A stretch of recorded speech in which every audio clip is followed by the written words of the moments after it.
Bon. Donc aujourd'hui, exceptionnellement, c'est une émission du groupe Gage, groupe anarchiste juif expérimental, qui a été créé à la suite d'événements qui n'ont pas lieu d'être évoqués aujourd'hui.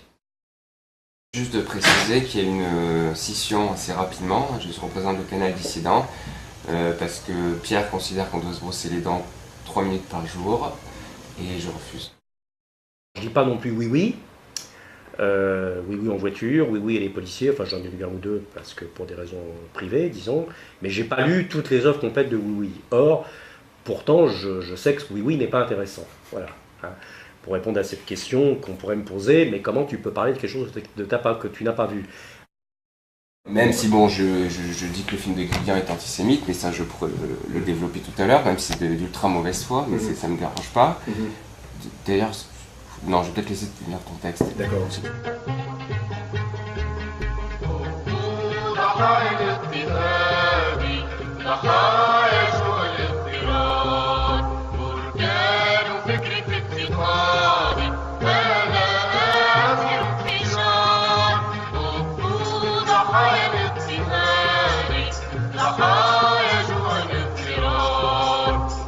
Voilà. Alors, je vais revenir plus précisément là, parce que comme ça, bon. Alors, voilà en quelques mots ce que je reproche au film L'Armée du crime. Bon, alors, dans mon esprit, ce qui cloche dans le film de Guédiguian et aussi donc des films d'ici, puisque c'est une idée sur Serge Laloux, qui est fondateur, producteur au film d'ici.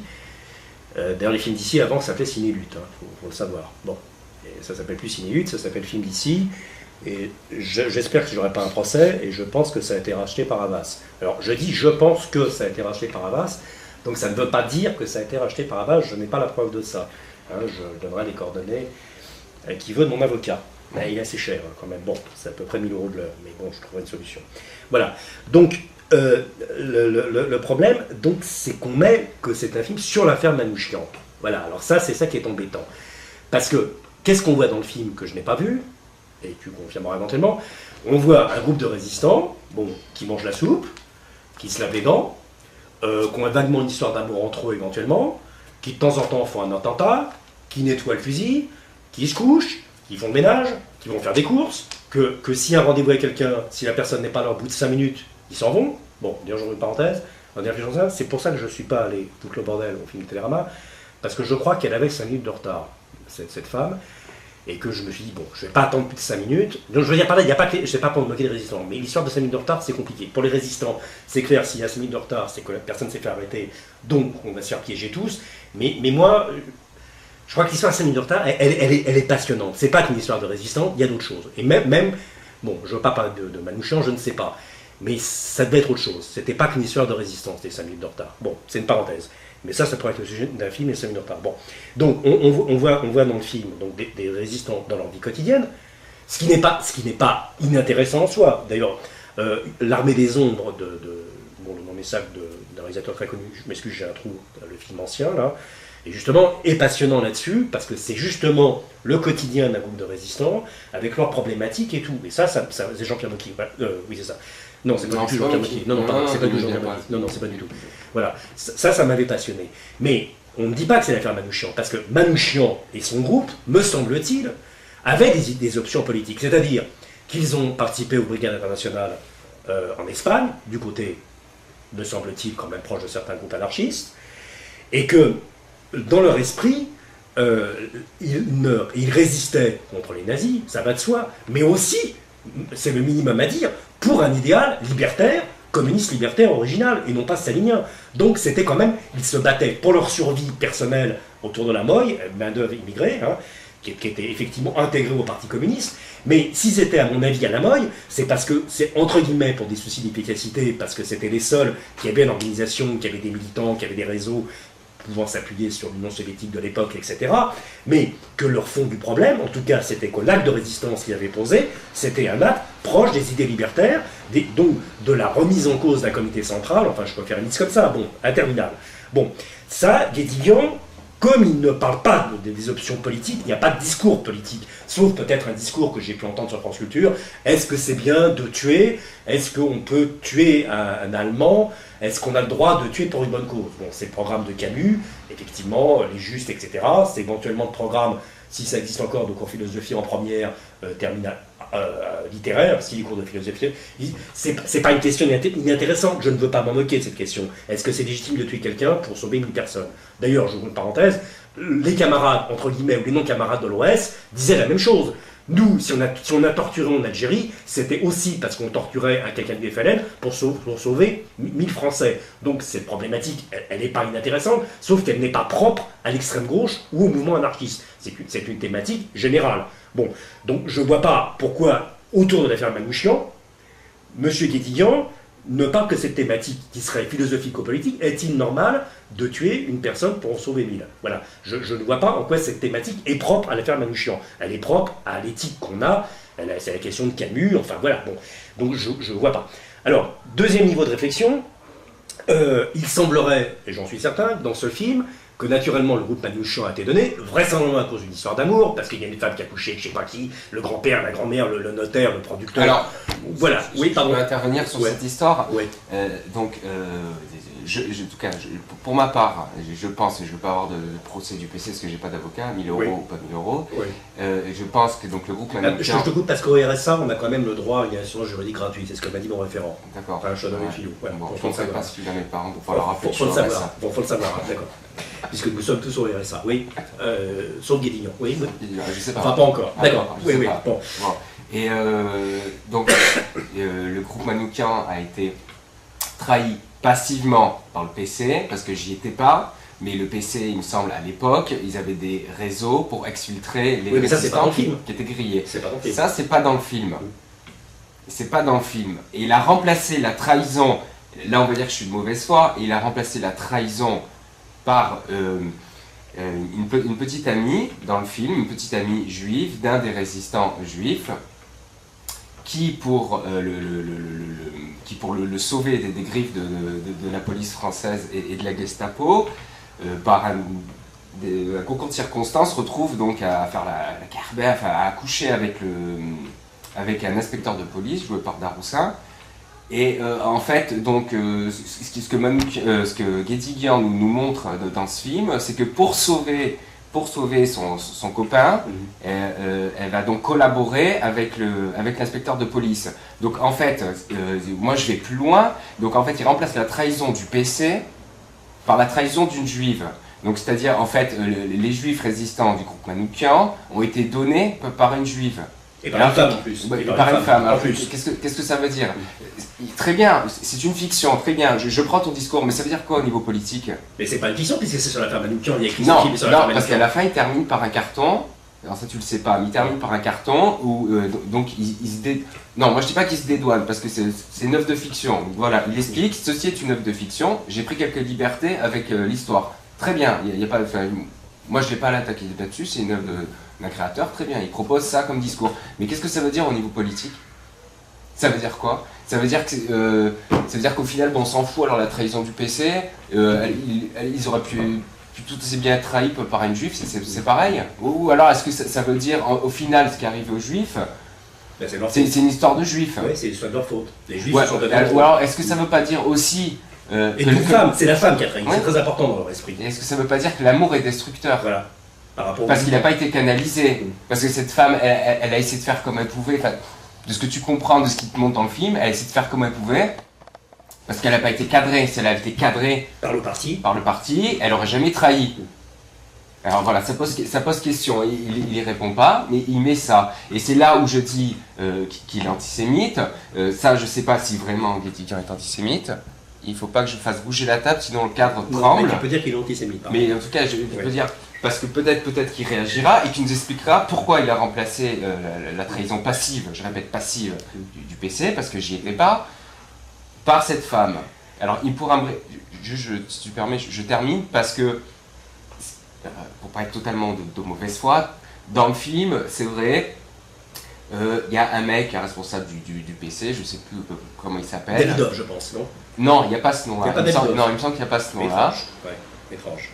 Il donne les noms, il se fait arrêter et c'est vrai qu'il lâche très facilement toutes les informations aux policiers. Alors moi je pense que c'est juste un truc de cinéaste parce que ce mec-là il nous l'a fait détester dès le début. C'est vrai que c'est un mec du PC parce que Guédiguian n'aurait pas pu faire son film sans parler du comportement du PC vis-à-vis du groupe Manoukian tout au long de leur résistance.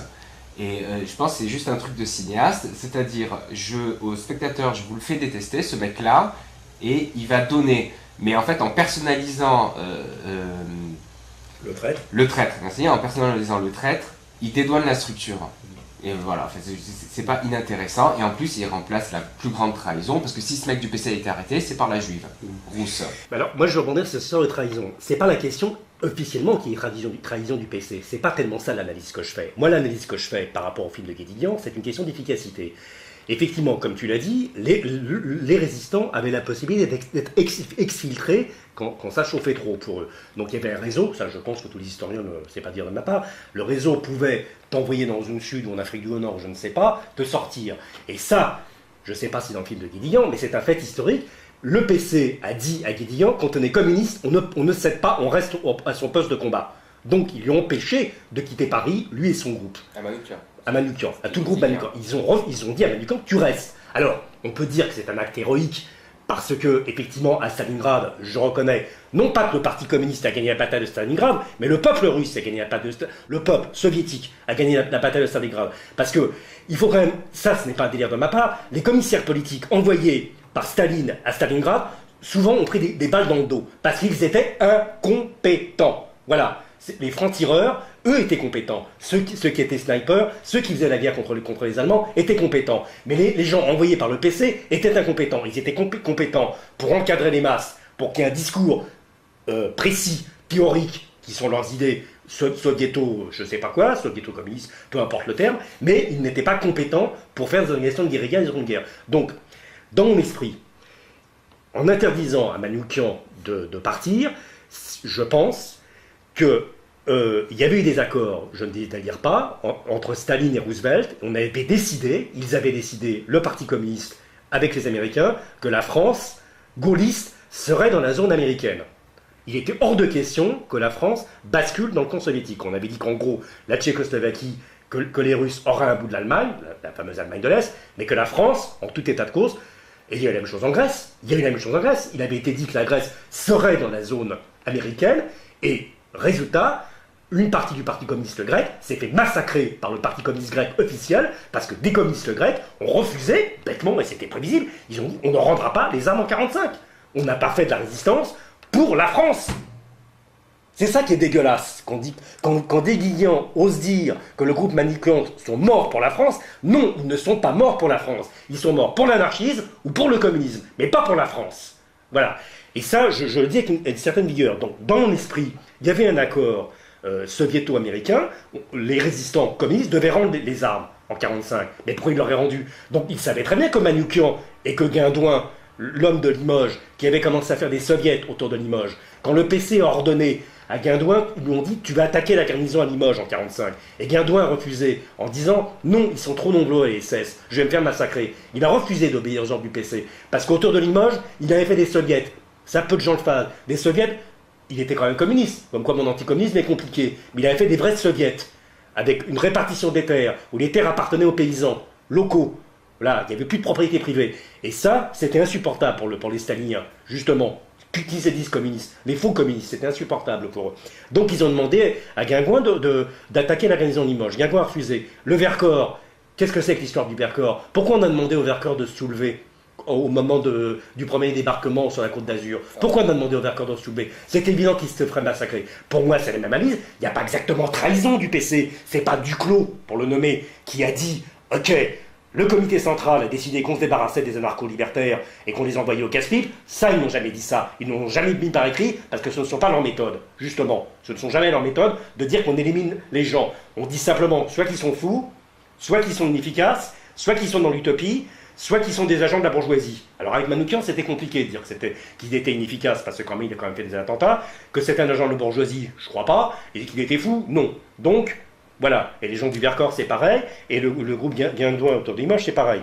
Donc, moi, je pense qu'en lui interdisant de se retirer, eh ben, ils se sont dit, on va se débarrasser des gens qui ne suivront pas la discipline du parti, donc qui ne rendront pas les armes. Et c'est ça qui est terrible dans le film de Guédiguian, parce que tout son film, c'est un appel à l'efficacité. C'est-à-dire, il dit, face à une situation, camarades, il faut qu'on soit efficace. Donc on s'unit sur des mots d'ordre clairs, après on verra. Et ce qui compte, c'est l'efficacité du moment. Donc, le projet, c'est ça qui est criminel chez eux, c'était de dire Staline a eu raison de signer le pacte germano-soviétique. Parce que dans l'esprit de Staline et des communistes bien pensants, comme Guédiguian, c'est efficace. L'idée, c'est qu'on signe le pacte germano-soviétique, comme ça, les Américains, les fascistes et les capitalistes vont s'exterminer, et on retirera les marrons du feu. Et tant pis pour les anarchistes, et tant pis pour les juifs, et tant pis pour les minorités, et tant pis pour ceux qui sont dans l'éthique, tant pis pour ceux qui sont dans l'infection. L'essentiel, camarades, c'est l'efficacité du moment. Et quelle efficacité du moment? C'était malin de retirer les troupes, de retirer de 40 km les troupes sur le front russe en 41. C'était malin de décapiter l'armée rouge. Bon, alors, est-ce que c'est malin le film de Guédiguian, qui, dans une seconde partie, comme il y a à France Culture, il dit, et ça je l'ai vraiment entendu, vous voyez, les immigrés qui sont en France, c'est comme l'affaire Manouchian. Manouchian est mort pour la France, donc, tous les sans-papiers, il faut les accueillir.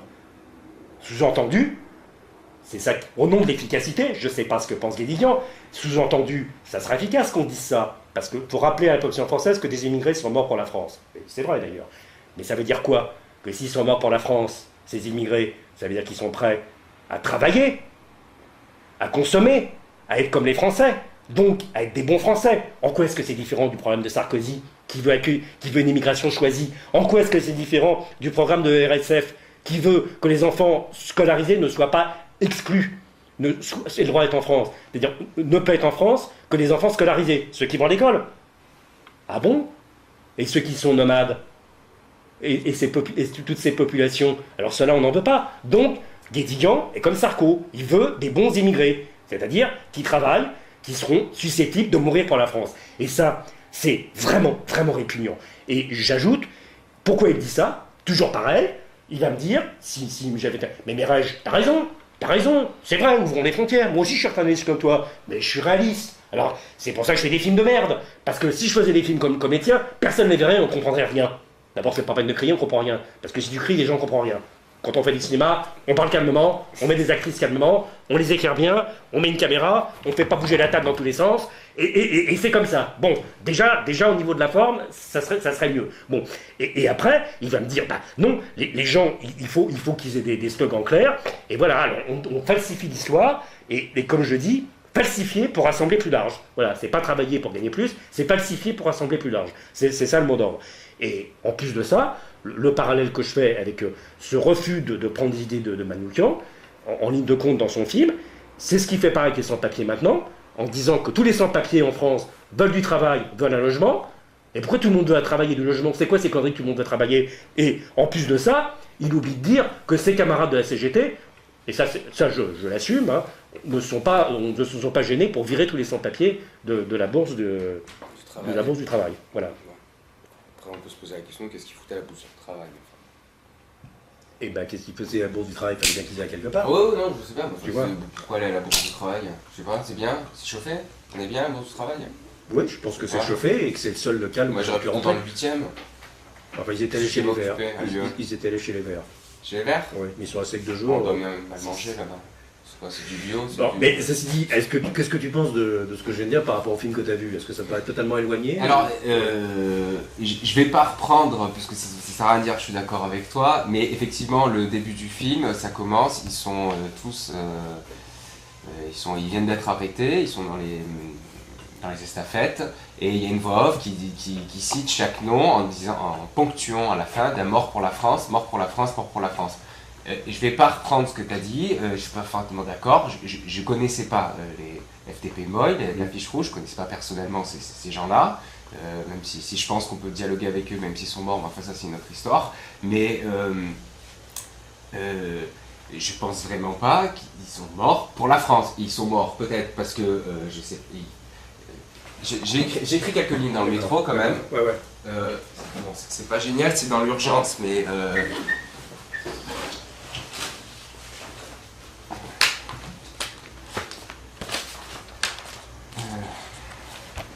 Faut-il canoniser les premiers résistants abandonnés par le PC? Après 60 ans, l'heure de la réhabilitation institutionnelle a sonné. Camarades, ils étaient communistes, ils sont morts pour la France. Allons enfants de la patrie. Pourtant, élan de la vie, de la survie, de l'utopie, ils ne sont pas morts, ils ne mourront jamais. Et ça, j'y tiens. Ils sont pas morts et ils mourront jamais. Alors de dire qu'ils sont morts pour la France, c'est quoi? Est-ce qu'ils se levaient le matin? Est-ce qu'ils allaient jeter des cocktails Molotov sur les officiers? Est-ce que c'était pour la France? Est-ce que c'était pour le drapeau? Est-ce que c'était pour l'hymne? Est-ce que c'était pour le cassoulet? Quoique moi je tuerais peut-être pour un cassoulet, mais enfin ça c'est un autre débat. Et je me suis perdu. Qu'est-ce que je disais? Ouais, c'est l'histoire du... Oui, tu disais que tu t'interrogeais sur le fait qu'ils se levaient le matin, qu'ils lançaient des cocktails Molotov. Voilà, moi je pense, enfin je sais pas, mais je pense que c'est plus une histoire de vie, voire de survie, parce que c'était des juifs, ça commençait vraiment à puer à ce moment-là, et c'est une histoire d'utopie, ça tu l'as dit, je veux pas revenir dessus. Ça c'est pas dans le film justement.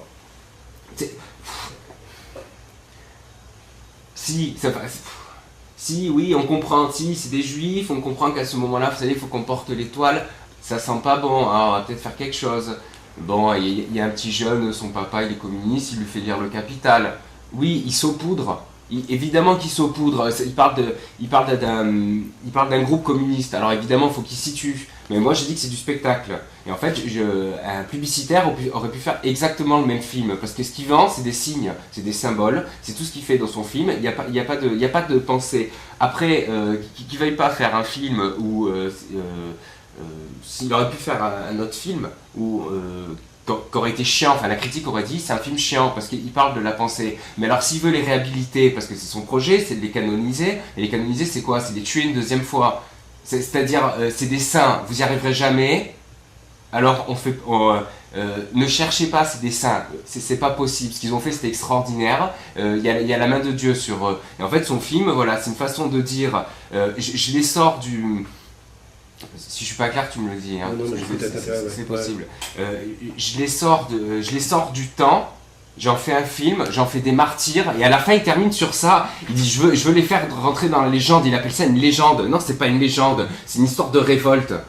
Quand l'homme il est né, le moment où il est arrivé sur Terre, je sais pas comment, il est peut-être arrivé en soucoupe volante, ou je sais pas qui c'est, ou bref, c'est pas le débat, mais quand l'homme il est né, c'est là où je rejoins Camus, parce que je le cite, parce qu'il l'a assez bien dit. La seule façon de ne pas sombrer dans le nihilisme destructeur face à l'absurdité de la vie, parce que face à la mort, on n'a aucune réponse. C'est-à-dire la vie peut paraître absurde parce qu'il y a la mort. Et pour moi, l'homme sort de sa condition d'absurdité par la révolte. Et la révolte est éternelle. Donc ils sont pas morts. Voilà, c'est-à-dire en disant qu'ils sont morts, c'est-à-dire que la révolte est morte. Donc c'est doublement criminel de dire que Manouchian n'est pas mort. Et je vois ce que tu veux dire. En faisant une canalisation, il dit c'est une histoire, c'est fini. Donc on peut même aller plus loin. Coupa et la clique, dehors. Et c'est des charlots, c'est vrai que c'est des charlots. Mais il veut dire par là que les seuls résistants canonisés, c'est Manouchian. Et ça sera jamais Coupa ou les mecs qui se font prendre qui défilent au tribunal parce qu'ils ont lancé je sais pas, même le mec qui a pris un flashball dans la gueule de Pisgatti. Voilà, le Pisgatti n'est pas Manouchian, voilà, hein, puisqu'il a pris un flashball dans la gueule. Et c'est eux, qui est étudiant par le cinéma, qui décrète, oui, qui en fait un sacré, qui en fait une sacralisation, voilà. Donc un musée. Ouais, voilà. C'est ça. Ah oui. Un objet de dévotion. Ouais, de dévotion. Voilà. Vous ne pouvez pas y arriver, c'est pas possible. On fait une religion et ce sera un des symboles, et ça fera partie du rituel de se prosterner devant Manouchian. D'ailleurs, c'est assez courant de toute façon que dans les religions, elles sont toutes construites sur des impostures, en disant qu'ils ont canonisé des gens qu'ils avaient crucifiés. Je ne sais pas si on voit qui je fais allusion d'ailleurs, mais peu importe, c'est une anecdote comique. Voilà, c'est comme si on prenait quelqu'un qui existe en disant c'est Dieu, puis en fait on le flingue. Ouais. Et comme ça, après c'est Dieu, effectivement. C'est ça, c'est le principe des martyrs. Voilà, c'est le principe du martyr. Du martyr qui n'est pas consentant, parce que les martyrs consentants, c'est un autre niveau de réflexion. Mais le martyr non consentant, qui n'a pas choisi d'être martyr, qui est désigné par le parti pour être un martyr, et on peut ouvrir une parenthèse, c'est peut-être le cas de notre facteur préféré, qui a été martyrisé pour devenir postier. Hein. Effectivement, le comité central a dit qu'il fallait un postier, donc il s'est sacrifié pour être postier. Voilà, enfin bon, c'est pas... c'est moins grave d'être posté que de finir. Bon. Que finir crucifié. Oui. C'est vrai. Bon, mais c'est un peu le même. Faut demander au principal intéressé. Faut lui demander au principal ce qu'il préfère. Oui. Bon, d'accord. Mais est-ce que tu penses que cette vision que j'ai décrite, elle correspond au film alors que tu as vu un tout petit peu, ou est-ce que tu trouves que je suis de mauvaise foi, que j'ai l'esprit trop déformé? Oui, parce que tu as dit que Guédigan c'était une fiction, mais moi ça me pose un problème de dire que c'est une fiction, parce que évidemment c'est pas un problème de censure, je m'en fous, on fait tout ce qu'on veut, c'est pas tout ça que je réclame. Mais est-ce qu'on peut dire qu'on fait une fiction à partir d'une affaire qui existe vraiment, l'affaire Manoukian, puisque c'est des personnages qui ont existé? Est-ce qu'on peut... Enfin, on a tous les droits, hein, c'est pas un problème juridique. Hein. Mais quel est le sens de faire une fiction avec des personnages d'historiques? Voilà, quel est le sens de ça, quoi? C'est ça que je comprends pas encore. Ce qui est assez pernicieux, c'est qu'il y a quand même une volonté de réalisme, enfin, c'est-à-dire ils sont pas habillés en drag queen, par exemple, ils sont habillés comme on peut supposer qu'ils étaient habillés à l'époque, ils ont pas d'écran plat. Pas de portable, ouais. Ils ont pas de portable, donc bon, apparemment on se situe vraiment en 40. Mais ils ont mis des voitures anciennes pout là. Oui, les voitures où on les voitures de Gestapo, il y a la manivelle, le mec de la Gestapo il a un chapeau, d'accord. Voilà, donc bon, il y a une volonté de réalisme. Socialiste, oui, de réalisme. Voilà. De réalisme, d'accord, de réalisme, d'accord. Et il prend des libertés, et à la fin je veux pas utiliser le terme des douanes parce que j'ai pas envie de l'attaquer sur ça, parce que je trouve que c'est pas intéressant, mais je trouve qu'il est quand même sur le fil du rasoir, parce que tout le long il est dans le réalisme, mais il se permet quand même quelques libertés pour à la fin dire c'est une légende, voilà, il veut construire une légende, voilà, c'est ça son propos, c'est je veux construire une légende. C'est l'image pieuse, ouais. Voilà, mais alors bon, s'il veut faire une légende, autant faire un truc sexe. On rejoint le problème du NPA. Si tu veux faire une légende, il faut que tu fasses un truc séduisant. Là, c'est pas du tout séduisant. Ils sont moches. Ils sont moches, ils ont l'air de mal manger. En plus, la plupart, c'est des ashkénazes, donc on sait pertinemment que la cuisine n'est pas bonne. Oui, c'est vrai. Tu peux confirmer. Je peux confirmer, ouais. Et je sais pas. Non, vraiment, ça me pose question, cette histoire de fiction. Parce que si vraiment, dans son entreprise de canonisation, peut-être je me trompe, mais pourquoi pas réutiliser leur discours et en faire autre chose? D'ailleurs, il ne cite même pas la fameuse aide de Guédigan qui dit « J'en veux pas à ceux qui vont me tuer, mais j'en veux à ceux qui m'ont donné ». Parce que ça, il l'a mis par écrit. Il n'a pas dit qui. J'en veux à ceux qui m'ont donné. Ça, c'est écrit. J'ai vu un documentaire il y a quelques années où effectivement ça c'est cité, je m'en souviens. Dans le film de Guédigan, c'est pas cité. Non.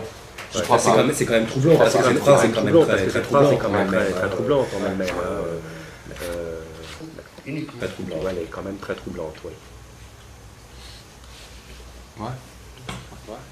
Bon, on peut arrêter. Voilà. Bon, on peut arrêter. Voilà. Ouais. C'est très bien. Ouais. Bon, c'est très bien. Bon, ça, mais je trouve que ça déménage. On pense que camarade. Ouais, je crois que. Non, mais ça va exister. C'est Melville, hein, le film. C'est Melville. Ouais, mais je n'étais pas sûr. Je l'ai dit, je l'ai pas entendu.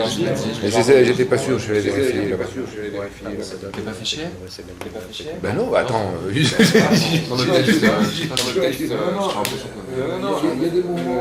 a des moments. Attends, je vais couper. Le jeu des 1000 €, Nicolas Stoufflet. Alors voilà, c'est bon pour le camping-car. Ça participera en tous les cas à l'achat du camping-car. Nous vous offrons aussi le DVD du film L'Armée du Crime, un film réalisé par Robert Guédiguian. C'est l'histoire du groupe Manoukian. Merci, bravo. Et pour les auditeurs de France Inter, rendez-vous demain à 12h45.